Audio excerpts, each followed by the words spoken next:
இது நம்ம வாய்ஸ் 360 தமிழ். நம்ம ஊரு அரசியல் உண்மைகளை 360 டிகிரி பார்வையில சொல்லும் சேனல். இங்க பேசப்படுவது உண்மை மட்டும். எல்லாருக்கும் வணக்கம். தமிழ்நாட்டுல மத்த மாநிலங்கள்ல பார்க்க முடியாத ஒரு ஸ்பெஷலான விஷயம் இருக்கு. அது என்னன்னா சினிமா ஸ்டார்ஸ் சிஎம் ஆகிறது. இது எப்படி நடக்குது, இதுக்கு பின்னால என்ன இருக்குன்னு தான் நம்ம இன்னைக்கு விரிவாக பார்க்க போறோம்.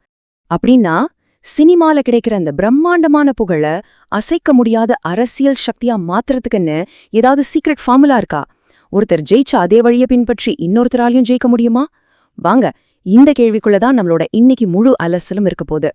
இந்த அரசியல் பிளே புக்கை நாம சரியா புரிஞ்சுக்கணும்னா 3 தலைமுறையை சேர்ந்த 3 முக்கியமான நபர்களை நாம பார்க்கணும்.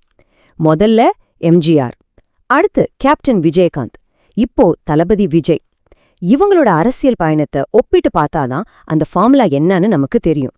சரி, வாங்க ஆரம்பிக்கலாம். இந்த பிளே புக்க முத எழுதினவர், ஒரு விதத்துல இந்த பாதையை உருவாக்கினவர்னு சொன்னா அது புரட்சித் தலைவர் எம்ஜிஆர் தான். அவரோட கதையிலிருந்து தான் எல்லாமே தொடங்குது. இப்போ இந்த டைம்லைனை பாருங்க.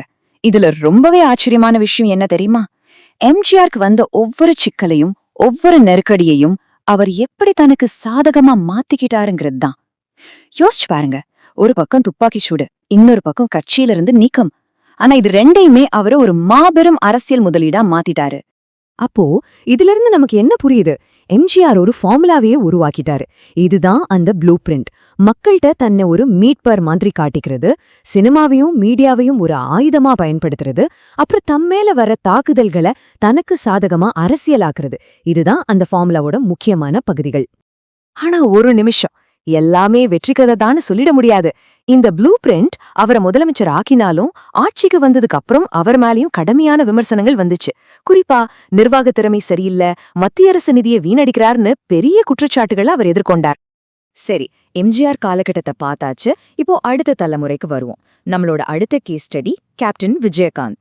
கிட்டத்தட்ட ஒரு தலைமுறை கழிச்சு எம்ஜிஆரோட அதே பிளேபுக் கேப்டனுக்கு எப்படி வேலை செஞ்சது, இல்ல என்னென்ன சவால்களை அவர் சந்திச்சார்னு பார்க்கலாம். கேப்டனோட என்ட்ரி ரொம்பவே பவர்ஃபுல்லா இருந்துச்சு. பல வருஷமா தமிழ்நாட்டுல டிஎம்கே, அதிமுகன்னு 2 கட்சிகள் தான் மாறி மாறி ஆட்சி பண்ணிட்டு இருந்தாங்க. அந்த நேரத்துல ஒரு வலுவான 3வது மாற்று சக்தியா கேப்டன் உருவெடுத்தார். நிறைய பேர் அவர் மேல பெரிய நம்பிக்கை வச்சிருந்தாங்க.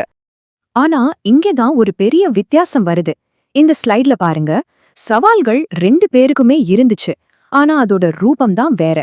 எம்ஜிஆர் காலத்துல வதந்திகள் நியூஸ் ஏஜென்சிகள் மூலமா பரவுச்சு.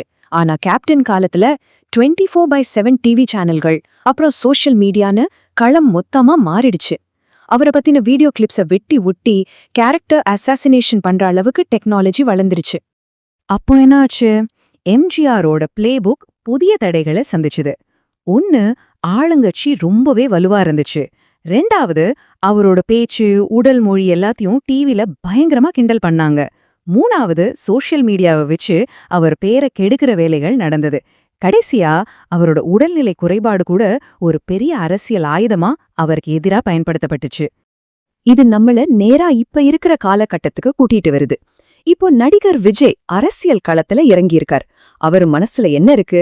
அவரும் எம்ஜிஆரோட அந்த பழைய பிளேபுக்கை தான் ஃபாலோ பண்றாரா? ஒருவேளை அப்படி ஃபாலோ பண்ணாலும் இந்த சோஷியல் மீடியா யுகத்துல அது ஒர்க் அவுட் ஆகுமா? இந்த டேபிள பாருங்க. இந்த அரசியல் ஆட்டம் கடந்த 50 வருஷத்துல எப்படியெல்லாம் மாறி இருக்குன்னு ரொம்ப தெளிவா புரியும். மீடியா அச்சுறுத்தல மட்டும் எடுத்துக்குவோம். எம்ஜிஆர் காலத்துல அது நியூஸ் ஏஜென்சி, கேப்டன் காலத்துல டிவி சேனல்கள், இப்போ விஜய் காலத்துல அது அரசியல் கட்சிகளோட சைபர் விங்ஸ். அதே மாதிரி தனிப்பட்ட தாக்குதல்களும் மாறியிருக்கு.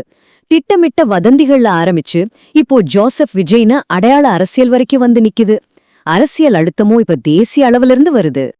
இந்த மாதிரி தேசிய கட்சிகள் கிட்ட இருந்து வர அழுத்தத்தை விஜய் இப்போதே எதிர்கொள்ள ஆரம்பிச்சிட்டாரு.